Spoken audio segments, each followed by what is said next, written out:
ஒரு அழகிய ராஜ்யத்தை ஆண்டு கொண்டிருந்த மன்னர் ஒருவர் ஒரு நாள் தனது அரண்மனைக்கு 2 தலை சிறந்த சிற்பிகளை அழைத்து அவர்களிடம் தன்னை விலையேற பெற்ற பொன் சிற்பமாக செதுக்கும்படி வேண்டிக் கொண்டாராம். 2 சிற்பிகளும் மன்னரிடமிருந்து அவரை சிற்பமாய் செய்வதற்கு வேண்டிய பொன்னை பெற்றுக்கொண்டு அவர்கள் வீட்டிற்கு கடந்து சென்றனர். அந்த 2 சிற்பிகளில் ஒருவன் மன்னரிடமிருந்து பெற்று வந்த பொன்னை பொன்னாகவே பார்த்தான். ஆஹா, எத்தனை விலையேற பெற்ற பொன், எவ்வளவாய் ஒளிர்ந்து கொண்டிருக்கிறது என்றே தினமும் சிந்தித்து கொண்டிருந்தான்.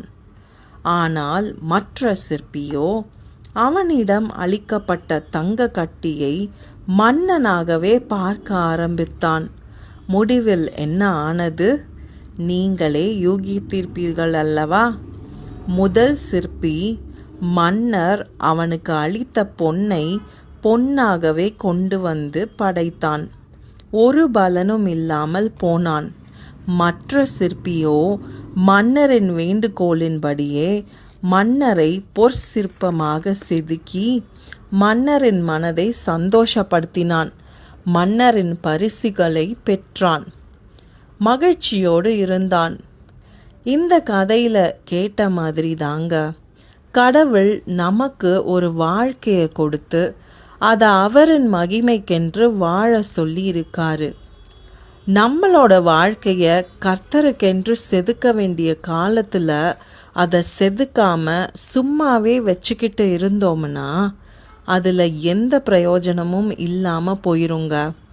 அதையே கர்த்தரின் மகிமைக்கென்று கர்த்தர் கொடுத்த வாழ்க்கைய அவருடைய வார்த்தையாகிய ஒளியினால உங்களுடைய சிந்தையில தொடங்கி உங்களோட செயல் வரைக்கும் செதுக்கி பாருங்க.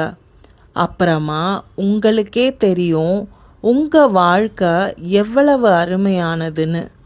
அது மட்டும் இல்லைங்க, எல்லாத்துக்கும் மேலே உங்களை படைச்ச இயேசு கிறிஸ்து உங்களுக்கு அவர் கொடுத்த வாழ்க்கையினால ரொம்பவே மகிமைப்படுவாருங்க.